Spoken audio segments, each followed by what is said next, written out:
जय श्री कृष्णा, राधे राधे, श्री हरिदास। स्वागत है आप सभी का। आप सभी को बछ बारस के पावन पर्व की हार्दिक शुभकामना। बछ बारस के दिन सभी सुहागिन महिलाएं बछड़े वाली गाय का पूजन करती है।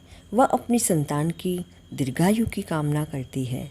इस पवित्र दिन गेहूं चावल आदि नहीं खाते, बल्कि मक्के व बाजरे की रोटी खाते हैं। चाकू से कटी हुई सब्जी का उपयोग भी नहीं करते। इसके बजाय मूंग, मोठ और चने का सेवन किया जाता है। प्राचीन काल की बात है, एक गांव में एक साहूकार था। वह बड़ा परोपकारी स्वभाव का था। उसके दो पोते थे। एक का नाम था हंसराज और दूसरे का बछराज। एक बार उनके गांव में बहुत भयंकर अकाल पड़ा। पूरे गांव में पानी के लिए त्राही त्राही मची हुई थी। तब सभी गांव वाले मिलकर उस नगर सेठ अर्थात साहूकार के पास गए और कहा कि सेठ जी, आपके पास किसी चीज़ की कोई कमी नहीं है, आप भी अपने गांव में एक तालाब खुदवा दो। तो सेठ जी ने जन कल्याण की भावना से तालाब खुदवा दिया। अब तालाब तो खुदवा दिया, लेकिन उसमें पानी नहीं आया। तो सेठ जी ने गांव के विद्वान पंडितों के पास गए और तालाब में पानी नहीं आने का कारण पूछा। तब पंडितों ने कहा कि सेठ जी, अगर आपके पोते की बलि देकर तालाब में उसे गड़वा दोगे तो तालाब में पानी अवश्य ही आ जाएगा। यह सुनकर सेठ सेठानी तो चिंता में डूब गए और विचार करने लगे। तो उन्हें एक उपाय सूझा। उन्होंने अपनी बहू को बुलाकर कहा कि बेटा, तुम्हें मायके गए हुए बड़े दिन हो गए हैं। जाओ, अपने सभी परिवार वालों से मिलकर आराम से आना और बच्चों को लेकर मत जाना। उन्हें तो यहीं रहने देना। अब बहू तो थी भूली, उसने ज़्यादा कुछ पूछताछ नहीं की। वह तो अपने मायके चली गई।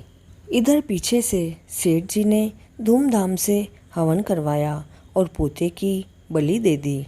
दूसरी तरफ बहू को भी पता चला कि उसके ससुर जी ने बहुत बड़ा हवन करवाया है और खूब मेहमानों को भी बुलाया है। तो उसने सोचा कि घर पर जब इतना उत्सव हो रहा है तो मुझे भी जाना चाहिए। ऐसा कहकर वह तो मायके से रवाना हो गई। इधर बछ बारस का पवित्र दिन आया तो सभी गांव वालों ने कहा कि सेठ जी, अपना तालाब भर गया है तो उसका पूजन करने चलो। जब साहूकार के परिवार वाले भी पूजा करने गए तो साहूकारनी ने अपनी दासी को कहा कि गेहूँला को तो रांध लेना और धानुला को उछेल देना। अब गेहूँला और धानुला गाय के बछड़े के नाम थे, तो दासी ने तो उनको ही रांध दिया, अर्थात उन्हें काट कर पका दिया। दूसरी तरफ साहूकार व साहूकारनी गाजे बाजे के साथ उन्होंने तालाब की पूजा की। इधर साहूकार की बड़ी बहू भी तालाब की पूजा करने आ गई। तालाब की पूजा करने के बाद जब बच्चों के तिलक करने लगे तब वह साहूकार का बलि दिया हुआ पोता भी गोबर मिट्टी में लिपटा हुआ उस तालाब में से बाहर निकल कर आया और बोला कि माँ, मेरे भी तिलक करो। तब बड़ी बहू आश्चर्यचकित होकर सास को देखने लगी तो सास ने बहू को बलि देने की सारी बात बता दी और कहने लगी कि बछ बारस माता ने अपना सत रख लिया, वह पोते को वापस दे दिया। तालाब की पूजा करके सभी खुशी खुशी घर आए तो साहूकारनी को बछड़े कहीं नजर नहीं आए। तब उसने दासी से पूछा कि अपने बछड़े कहाँ गए, नजर नहीं आ रहे। तब दासी ने कहा कि बछड़ों को तो मैंने रांध दिया। तब साहूकारनी ने कहा कि अरे पापिनी, हम एक पाप तो उतार कर आए और तूने दूसरा और लगा दिया। अब साहूकार ने तो उन रंधे हुए बछड़ों को मिट्टी में गाड़कर माथे पे हाथ लगाकर बैठ गया। शाम हुई, गाय चरकर घर आई।